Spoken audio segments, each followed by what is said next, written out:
I don't use the microphone? No. Okay, I'll use it. This is loud. Thank you so much for giving me the opportunity to be here.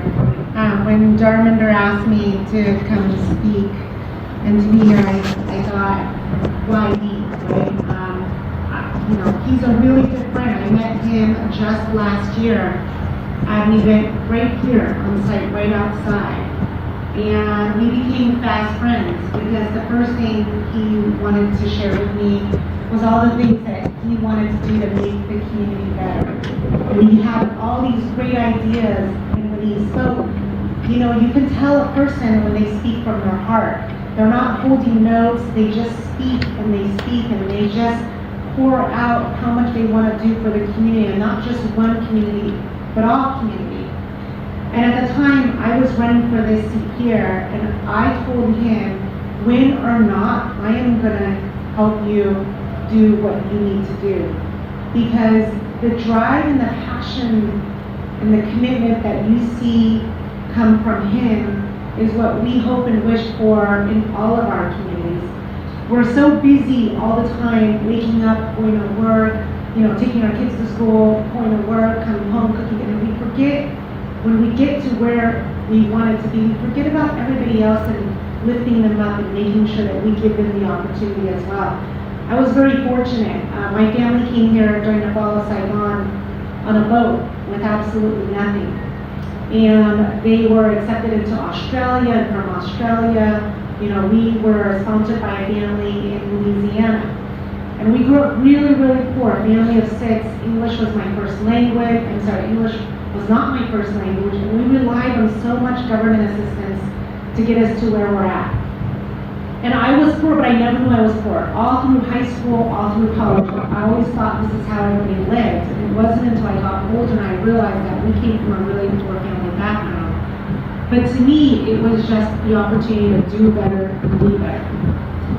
And when I got to the point where I could do more, I did more. Because I looked and I saw that there's a community that was still in need of our help.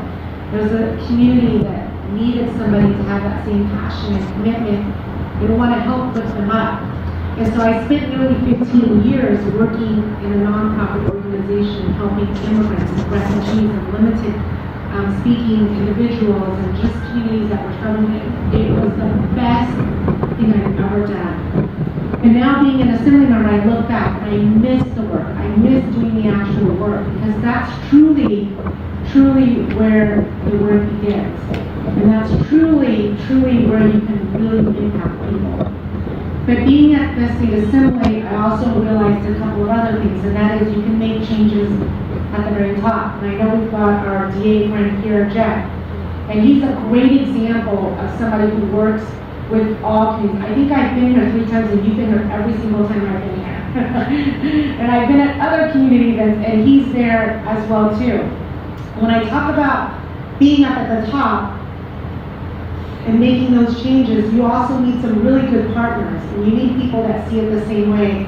And I mention our DA and our good friend Jeff because he's the exact same way, right? Even though he's Yolo County, he's in Sacramento County. I saw him in Tahoe, was it Reno? And he was speaking at Reno as well too. So he's making sure that these changes are happening not just in our small communities, but everywhere.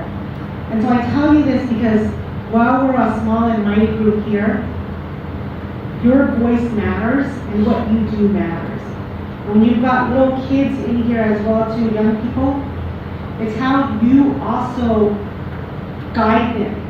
It's the things that you do to help them get to where they're at, where they want to be. We want to make sure that there are folks not just running businesses, but also as district attorneys, as assembly members, as state senators, as vice president, as president of the United States. You are a huge community here, one of the largest communities. In the city of Elk Grove alone, I think you're the 3rd in the EPI community. You are the 3rd growing population in that city. You continue to grow, and you continue to also make a difference in our community.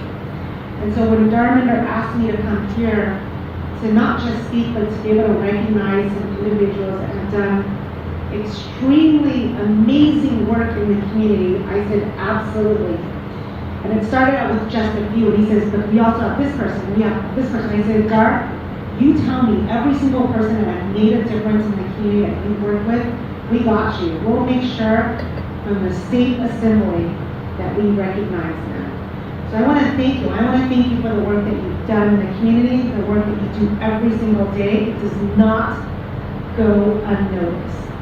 And I want to thank you because it's because of what you all do in the community that my daughter, that Audi, are going to be better. That what you do and what they get to see you do is going to also help them pave the path for them to be able to do what you do, but also on a different scale. And it only starts with all of you on the team.